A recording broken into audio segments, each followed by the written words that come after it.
Everyone. So आज मी एक amazing experience करायला जाणार आहे. म्हणजे मी आज प्लॅन केला आहे ॲम्स्टरडॅमसाठी आणि तिथे एक असा इव्हेंट आहे जो अराउंड 5 वर्षानंतर होतो आहे, म्हणजे आफ्टर लॉकडाऊन. सो हे फर्स्ट टाईम फेस्टिवल असणार आहे. सो आपण तिथे गेल्यावर बघूयात की हा एक्झॅक्ट कुठला फेस्टिवल आहे. आणि माझी आता सकाळची 6ची बस आहे. सो मी आता पटकन रेडी होती आणि निघते आहे. सो पण भेटूया. हा माझा आजचा लुक आहे. सी ॲक्च्युली मी खूप म्हणजे असं लास्ट मिनिटला प्लॅन केलं आहे. सो मला कळत नव्हतं पटकन काय घालावं. So I am going with this one. मॉर्निंगचा सकाळचा 6चा एवढा छान व्ह्यू झाला आहे माझ्या अपार्टमेंटच्या बाहेर. चालायला खूप छान वाटतं आहे. सो आता मी पोहोचली आहे ॲम्स्टरडॅमच्या सेल इव्हेंटला. सो हा इव्हेंट बेसिकली दर 5 वर्षांनी होतो इथे. आणि या इव्हेंटमध्ये अराउंड 1000 मोर दॅन दॅट, म्हणजे असे की ते सगळे शिप्स ॲम्स्टरडॅमच्या कॅनल थ्रू जातात.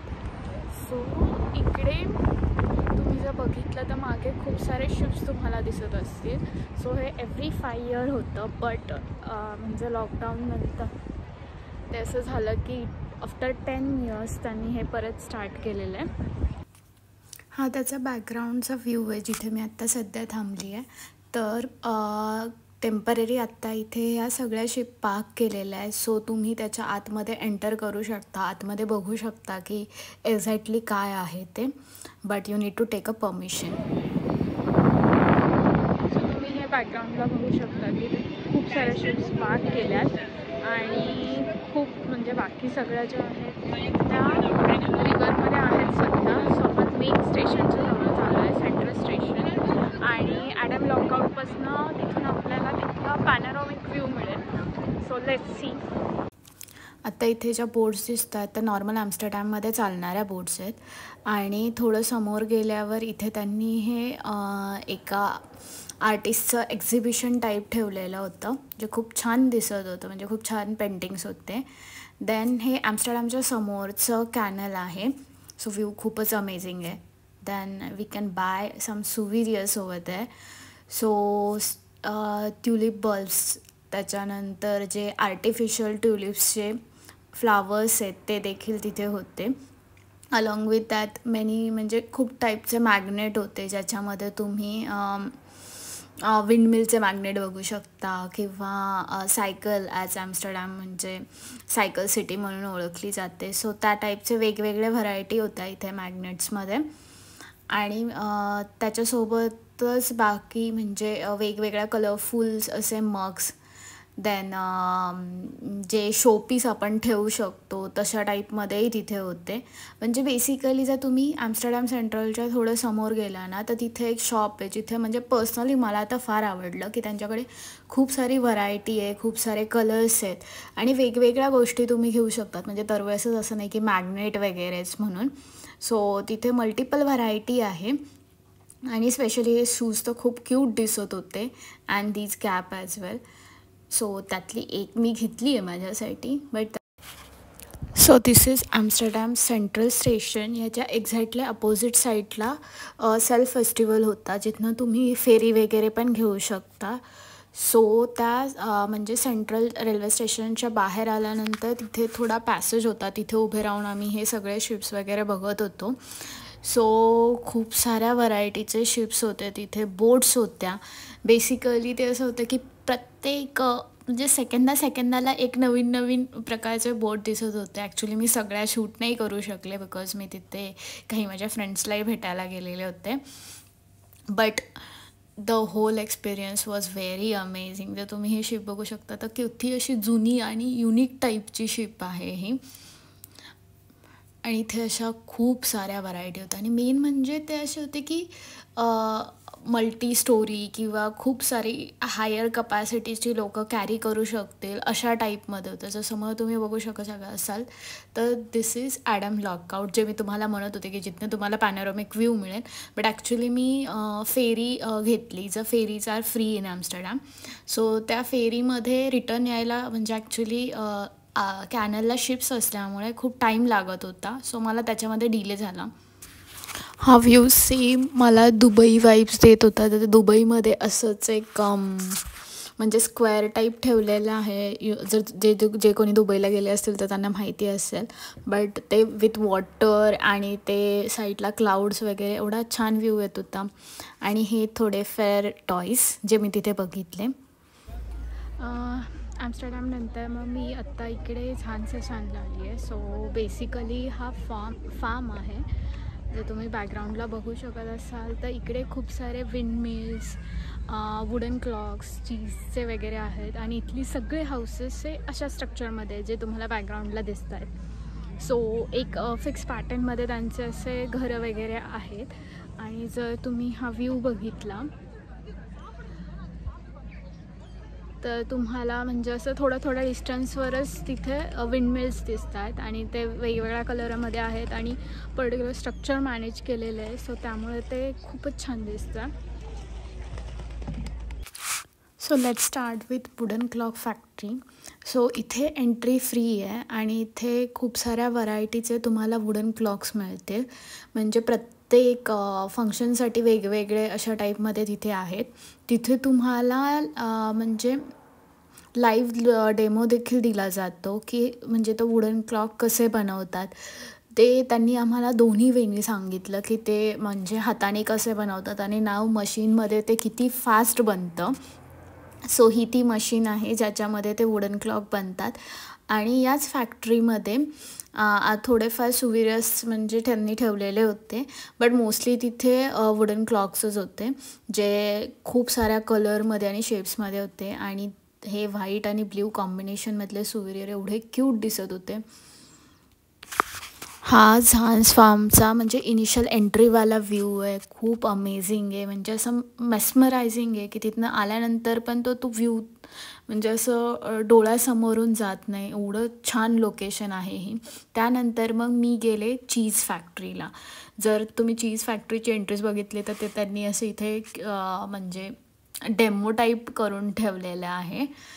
आणि तिथे तुम्हाला पर्टिक्युलर की गाय जेव्हा दूध देते तेव्हा जे साऊंड करते ते देखील त्यांनी ऑडिओ लावलेला आहे. आणि इथे असं त्यांनी चीज बनवण्याची प्रोसेस दाखवलेली आहे की चीज ॲक्च्युअलमध्ये बनतं कसं. आणि टू बी रिअली ऑनेस्ट मी आजपर्यंत चीजमध्ये एवढी व्हरायटी कधीच बघितली नव्हती. म्हणजे मी असं विचारही केला नव्हता की या फ्लेवरचे देखील चीज असू शकतील. Chili, like garlic, onion, wine, beer, म्हणजे त्यांनी प्रत्येक गोष्टीमध्ये तो एक फ्लेवर ॲड केला आहे. त्या चीजमध्ये तो ॲड केलेला आहे. आणि इथनं तुम्ही बाय करू शकता आणि टेस्टिंग फ्री आहे. So must try. तिथे आतमध्ये एंट्रीसाठी फी नाही आहे. बट जर तुम्हाला म्युझियम वगैरे व्हिजिट करायचं असेल सो त्याचे सेपरेट चार्जेस आहेत. आणि इथे खूप साऱ्या वुडन क्लॉकच्या इवन चीज फॅक्टरीज आहेत ज्या तुम्ही फ्रीमध्ये बघू शकता. आणि टेस्टिंगही फ्री आहे. बट जर बॅकग्राऊंडला तुम्हाला हे बोर्डचं दिसत असेल सो याच्यासाठी तुम्हाला पे करावं लागतं. त्याचं सेपरेट चार्जेस आहेत. But it's a one time experience. So तुम्ही ट्राय करू शकता. See this beauty. किती छान दिसतं आहे हे यार. म्हणजे असं पिक्चर परफेक्ट. वॉलपेपर सेट करू शकते माझ्या लॅपटॉपचे याचे असे पिक्चर्स क्लिक करून मी. म्हणजे एकदम असं फेरीटेलवाली फिलिंग येत होते मला. आणि हे अल्बर्टलेचं सगळ्यात पहिलं नेदरलँडमधलं शॉप आहे. आणि या छोटूला बाहेर यायचं होतं पण खूप सारी लोकं असल्यामुळे त्याला बाहेर काही येता आलं नाही. सो तो बिचारा तिथेच आहे. जर तुम्ही बॅकग्राऊंडला बघितलं तर ग्रीन कलरच्या स्ट्रक्चरमध्ये घर आहे. सो त्याच्या शेजारी असं फुल गार्डन केलेलं आहे. शेजारी कॅनल आहे आणि शिप्स इथे चरत आहेत. सो एवढा ब्युटिफुल व्ह्यू आहे आणि एवढं छान वेदर आहे. आय विश माझं इथे असं एक घर असावं. तुम्हालाही अशा ठिकाणी राहायला आवडेल का मला कमेंटमध्ये सांगा. सो आता मी ॲम्स्टरडॅमनंतर परत आल्यावर व्हिडिओ क्लोज करायचं विसरून गेले. सो मी तर आता शूट करते आहे. सो ट्रिप खूपच अमेझिंग होती आणि ओव्हरऑल ट्रिपचा एक्सपिरियन्स खरंच खूप छान होता.